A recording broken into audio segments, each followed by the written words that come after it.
उनको पूर्ण संस्कार दिए जाएंगे। यह एक लक्ष्य हमारा चल रहा है। 9 महीने का जो वातावरण होगा, आज के समय में 4 घंटे बैठकर रिमोट हाथ में लेकर और बॉलीवुड की फिल्मों को यदि देखा जाएगा तो बताइए गर्भ से कौन पैदा होगा? जिनको देख रहे हो वही पैदा होगा, जिनको देख रहे हो वही पैदा होगा, वह उन्हीं का ही जन्म होगा, वैसे ही संस्कार आएंगे। हमारे यहाँ संस्कार बाहर आकर के नहीं होते, बल्कि गर्भाधान संस्कार हो जाते थे, और इसकी शुरुआत अब हो चुकी है। हमारा जो केंद्र है, हमारी जो संस्था है, उसमें 9 महीने तक और उसके पश्चात नॉर्मल डिलीवरी, ना कि कोई चीरा फाड़ी जो अंग्रेजों की देन थी। कितनी दुर्दशा की है, हमारा समाज आज छिन्न भिन्न हो चला है। हम कहाँ जा रहे हैं? एक पल के लिए यदि विचार करते हैं कि क्या यही हमारा भारत था, क्या यही हमारा देश था, क्या यही हमारी संस्कृति थी, क्या यही हमारे आचरण थे, क्या यही हमारा चरित्र था?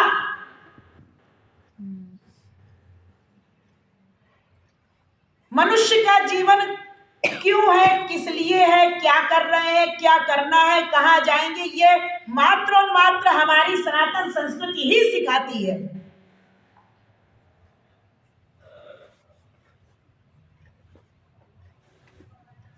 आर्य समाज ने हमें बहुत कुछ प्रदान किया है।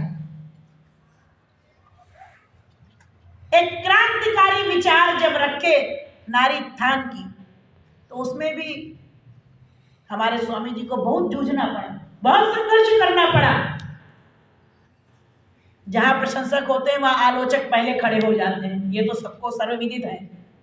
और उस समय पर भी स्वामी जी हम सबके लिए, हम सबके वास्तविक मानव जीवन को सुचारू ढंग से चलाने के लिए, कि ये मानव जीवन किस लिए है, क्या कर रहे हैं, क्या करना है, इसकी प्रायोरिटी को बताने के लिए, इसके मूल्य को बताने के लिए इन्होंने शुरू से संघर्ष किया, तब जा करके इनके विचारों को समाज में अप्लाई हुआ। आज पुनः इन्हीं के ही इन विचारों को पुनरुत्थान की आवश्यकता है। और इस प्रकार से अगर यदि जागृति आती है तो बहुत देर नहीं लगेगा, पुनः हम आर्य समाजी बनकर इस समाज को, इस धर्म को, इस संस्कृति को चलाने के लिए आगे बढ़ चलेंगे। अतः मेरा संक्षिप्त में बस यही कहना है कि आया है तू कहाँ से, जाएगा तू कहाँ, इतना बस विचार ले तेरा हो गया भजन, मन की तरंग वार ले तेरा हो गया भजन, आदत बुरी सुधार ले बस हो गया भजन। वास्तविक अर्थ में भजन क्या है? भजन की परिभाषा ही बदल दी। स्वयं की चैतन्यता, स्वयं के जड़वत, आत्मरूप जड़वत अंदर बैठे प्रत्येक इंद्रियों को जागृत करना, बस यही है एकमात्र भजन। यदि हम अंदर से नहीं जागृत हुए, चैतन्यता को यदि नहीं प्राप्त हुए, सारे राग द्वेष वैर भाव को भुलाकर, ईर्ष्या राग द्वेष अभिमान अपना छोड़कर, तो कोई अर्थ नहीं है, कोई मीनिंग नहीं है। क्या कर पाएंगे? क्या कर पाएंगे? कुछ नहीं कर सकते। सबसे पहले स्वयं को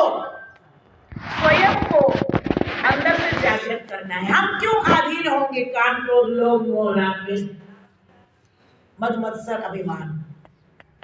बस इन्हीं आधीनताओं को समाप्त करने के लिए आज समाज में स्वामी दयानंद सरस्वती जी ने इन श्रेष्ठ सभी आयामों को सामने रखा है।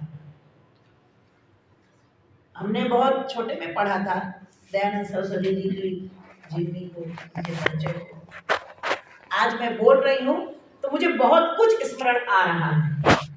उनको कितनी बार विष दिया गया था, कितनी बार विष दिया गया था, लेकिन स्वयं का चैतन्य, यदि देखिए प्रत्येक के अंदर जो चैतन्यता है वो सोई हुई होती है, लेकिन उन्होंने जब स्वयं को जागृत किया तो वही चैतन्यता बाहर निकलकर आज स्वामी दयानंद सरस्वती जी के सानिध्य में हम लोग विराजमान हैं। मैं अपनी वाणी को यहीं पूर्ण करते हुए एक छोटा सा राम